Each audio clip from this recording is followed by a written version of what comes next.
Net metering का मुस्तकबिल क्या है। अस्सलाम वालेकुम, मैं हूं engineer Yasir Siddiqui. Bars viewers ने यह सवाल पूछा है कि नेट मीटरिंग के हवाले से हर कुछ अरसे के बाद खबरें गर्दिश करने लगती हैं कि उसकी पॉलिसी तब्दील की जा रही है। तो इस हवाले से हकीकत क्या है। देखिए, मिनिस्ट्री फॉर पावर में बड़े अरसे से इस प्रपोजल पर काम हो रहा है कि नेट मीटरिंग की पॉलिसी को तब्दील किया जाए, क्योंकि नेट मीटरिंग के सारिफिन को जो सहूलत मुयसर है उनके अंदाजे के मुताबिक उसका बोझ उन सारिफिन की तरफ मुंतकिल हो जाता है जिन्होंने नेट मीटरिंग सिस्टम्स नहीं लगा रखे। दूसरी बात यह है कि पाकिस्तान दुनिया के उन चंद मुल्कों में शामिल है जहां नेट मीटरिंग सिस्टम्स बहुत तेज़ रफ्तारी के साथ लगे हैं। बल्कि अगर यह कहा जाए कि पाकिस्तान अब अव्वल नंबर पर पहुंच चुका है तो यह भी कुछ गलत नहीं होगा। और इसकी एक बड़ी वजह है कि हमारे यहाँ चूँकि बिजली का टैरिफ बहुत महंगा हो चुका है और लोगों की जो औसत आमदन है उसका एक बड़ा हिस्सा बिजली के बिलों की अदायगी में सर्फ हो जाता है। तो हमारे सामने ऐसे केसेस भी आते हैं कि जहां लोग अपने जेवरात बेच के या अपनी जायदादें बेच के भी ये कोशिश करते हैं कि वो सोलर सिस्टम लगवा लें ताकि वो इस सिस्टम के अंदर सर्वाइव कर सकें, यानी कि वो बिजली के बिल से निजात हासिल कर सकें।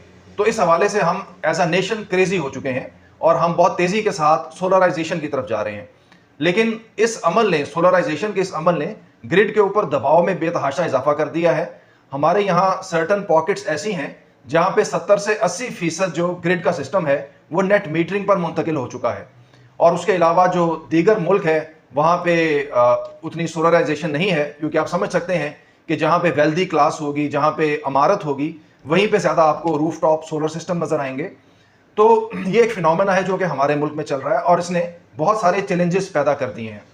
और ग्रिड के हवाले से जो चैलेंजेस हैं, अब उनका सामना करने के लिए यह ज़रूरी है कि ग्रिड के अंदर मैसिव इन्वेस्टमेंट की जाए और उसको अपग्रेड किया जाए। उसके बगैर नेट मीटरिंग के लिए मज़ीद गुंजाइश पैदा करना मुश्किल होगा।